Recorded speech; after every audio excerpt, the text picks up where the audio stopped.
कुठल्या लेवलचं राजकारण तुम्ही करताय मोदी साहेब? 10 रुपयांसाठी नाही म्हटलं तरी तिथं किमान 50,000चा खर्च केलता की हा मोठा प्रश्न पडतोय मला. लहानातल्या लहान मुलांना सुद्धा कळल की स्टंटबाजी होतीये. तुमचा स्टंट काही दिवसांपूर्वीचा बघितला, असा मेकअप दाखवलाय की जो इतर वेळेला अगदी फ्रेश गोरा पान मोदी साहेब दाखवण्याचा प्रयत्न केला जातो. इथं मात्र प्रचाराच्या दरम्यान तोंडावरती त्यांच्या अगदी एकदम टॅनिंग आलेले आणि एकदम काळपटलेला चेहरा. काय दाखवायचा आहे तुम्हाला? म्हणजे प्रचार करावा तर किती लेवलचा? मंडळी, आतापर्यंत ऐकलं होतं की देशात भाजप सरकार हे अत्यंत धूर्त राजकारण करतं, अत्यंत खालच्या लेवलचं राजकारण करतं. त्यातल्या त्यात मोदी साहेब हे सगळेच्या सगळे स्टंट करत असतात, परंतु कधी विश्वास ठेवला जात नव्हता. कसं असेल बरं? एवढा देशासाठी त्याग करणारा माणूस कसं काय चुकीचा असू शकतो? अशा भूमिका काही वेळा वाटायच्या. पण आता जे काही गेल्या काही दिवसात घडतंय ना, ते बघितल्यानंतर एक सजग नागरिक म्हणून अत्यंत घृणा या भारतीय जनता पक्ष आणि त्यातल्या त्यात मोदी साहेबांबद्दल मला मनामध्ये तयार झालेली आहे. कारण इतक्या खालच्या लेवलचं राजकारण याच्या आधी मी कुठल्याही पक्षाकडून पाहिलं नव्हतं. मी असं का म्हणतोय, एक नागरिक म्हणून ही भूमिका का बनतीये हे ऐका व्हिडिओमध्ये, त्यानंतर तुम्ही ठरवा.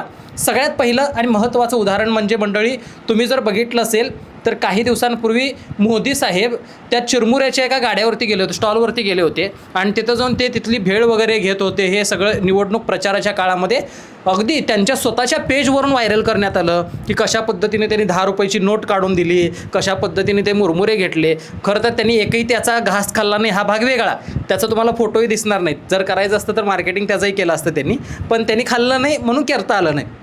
पण दुसऱ्या बाजूला तिथं बघितलं असेल तर ती भेळ तर वाटतानाचे फोटो त्यांनी टाकले. सगळ्यात महत्त्वाची तुम्हाला एक धक्का बसणारी गोष्ट सांगू का?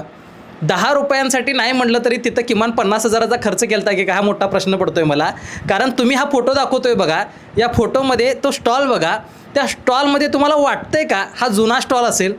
अहो, अक्षरशः मोदी साहेब येत आहेत म्हणून प्रत्येक बरणी नवीन आणून ठेवली की काय? अख्खा गाळाच्या गाळा नवीन बनवला आहे की काय? तिथं असणारं प्रत्येक कुरमुऱ्याचं पाकिट असू देत, एखादं तिथं चकण्याचं पॅकेट असू देत, किंवा तिथल्या बरण्या बघा तुम्ही, प्रत्येक बरणी असू देत, त्याचं ढाकण असू देत, एकदम टकाटक. आणि एवढंच काय तर त्याच्यात भरलेलं जे साहित्य आहे कट टू कट. अहो, किमान अर्धी तरी एखादी बरणी ठेवा. एखादी म्हणतोय मी, एखादं तरी पाकिट तुटलेलं, कुठं वाकडं झालेलं दाखवा. अजिबात नाही.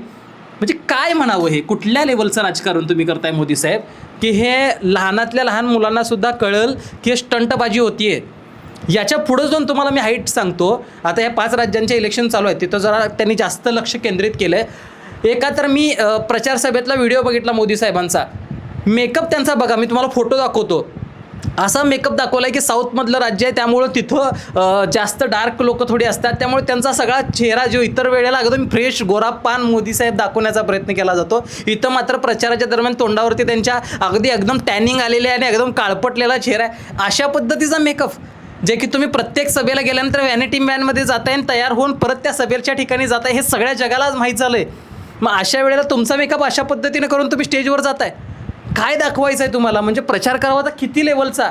मागच्या वेळेला तुम्हाला बघितलं, संपूर्ण देशानं बघितलं की तुम्ही प्रत्येक ठिकाणी जाल तिथला वेश धारण करताय. म्हणजे रवींद्रनाथ टागोरांचा वेश तुम्ही धारण करण्याचा काही वेळा प्रयत्न केलात, अनेक महापुरुषांचे वेश तुम्ही धारण करण्याचा प्रयत्न केलात. ते मागच्या इलेक्शन्सपर्यंत झालं. आता तुम्ही हे नवीन काय करताय?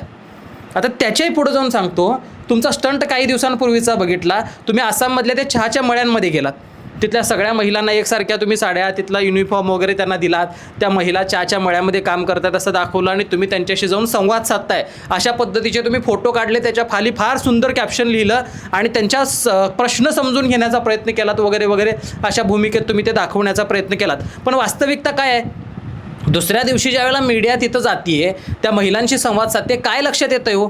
तिथे हे लक्षात येतं की त्या महिलांना तुम्ही काही प्रश्न विचारले नाहीत. त्या काय खातात, काय पितात, त्यांचं जगणं काय, याच्याबद्दल तुम्हाला काही कौतुक नव्हतं, कुतूहल नव्हतं, तुम्हाला काही विचारायचं नव्हतं.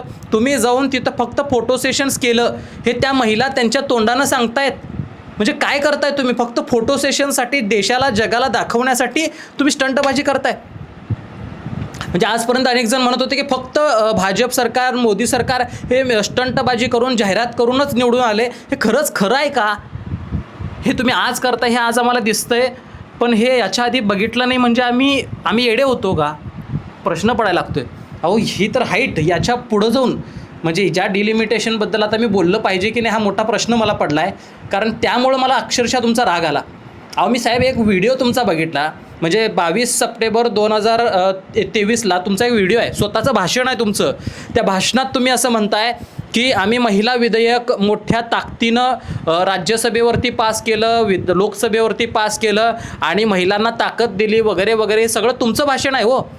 आणि ते विधेयक पास करण्यासाठी केंद्रामध्ये जे काही काँग्रेसचं सरकार होतं, जे काही सगळे विरोधक होते, त्या सगळ्यांनी त्याला पाठिंबा दिला होता. फक्त 2च मतं विरोधात पडली होती त्या विधेयकाच्या. सगळा देश, सगळ्या देशातले सगळे खासदार तुमच्या सोबत होते तेव्हा, आणि ते विधेयक पास झालंय. पण तरी पण तुम्ही त्याची अंमलबजावणी अजून केली नाही. आणि आता काय सांगितलं जातं आहे देशाला की नाही बघा, काँग्रेसचं सरकार किती भ्रष्ट आहे, त्यांनी महिलांवरती अत्याचार केला, त्यांनी विधेयक मान्य करू दिलं नाही, ते मंजूर होऊ दिलं नाही. अहो, विधेयक मंजूर झालं, त्याला परत काय मंजुरीची गरज आहे? तुम्ही इम्प्लिमेंटेशन करा ना सरळ. किती ढोंग. आता विरोध कशाचा केला हे जगाला माहीत नाही का? लोकांना कळणार? एवढी मूर्ख लोक आहेत का? आता जर तरीसुद्धा लोकांना कळत नसेल तर यापेक्षा दूधखोळ आणि मूर्ख मी लोकांना म्हणू शकत नाही. कारण अहो, आत्ताचं विधेयक हे डिलिमिटेशनचं होतं, त्याच्या सोबतीला तुम्ही जोडून तिथं महिला विधेयक देण्याचा प्रयत्न केला आहे.